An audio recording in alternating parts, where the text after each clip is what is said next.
Halito Holotopa sa Hochifoya Brian Oaster, Alapat High Country News. What would you do if a wildfire was approaching your land and nobody was coming to help?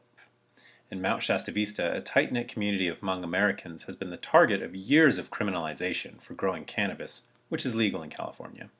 They've had to face online threats and hateful language enabled by the county sheriff. Their mistrust of the county has grown pretty deep.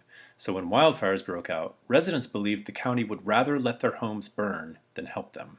So they fought the fires themselves.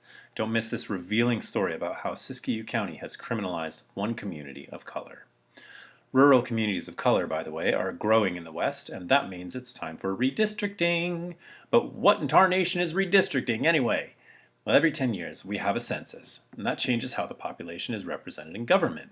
This adaptation process is called redistricting. It's happening now, and it's notoriously prone to partisan abuse. Urij Rudensky at the Brennan Center for Justice explains how redistricting will set the contours for policy in the coming decade and how it's susceptible to gerrymandering tactics like cracking and packing. Theo Whitcomb has both of these stories. You've read about the effects of wildfire smoke on dairy cows, but what does it do to migrating birds? Goose migration is super predictable along the Pacific Flyway, but migration went suddenly haywire last year as geese dodged massive plumes of smoke. Sometimes they went way out to sea or too far inland or even just turned right around.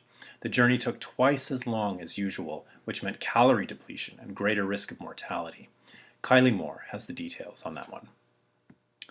And the United States Senate will soon vote on whether to confirm Chuck Sams III as the first Native person to lead the National Parks Service. Sams is a tribal leader from the Confederated Tribes of the Umatilla Indian Reservation in what newcomers call Oregon. I spoke with other tribal leaders to find out what they think about seeing a Native person in charge of the Park Service, what kinds of policies and changes they'd like to see moving forward. You can read all this and much more this week at hcn.org. I'm Brian Oaster, and now you know the West. Chipizla Chiki.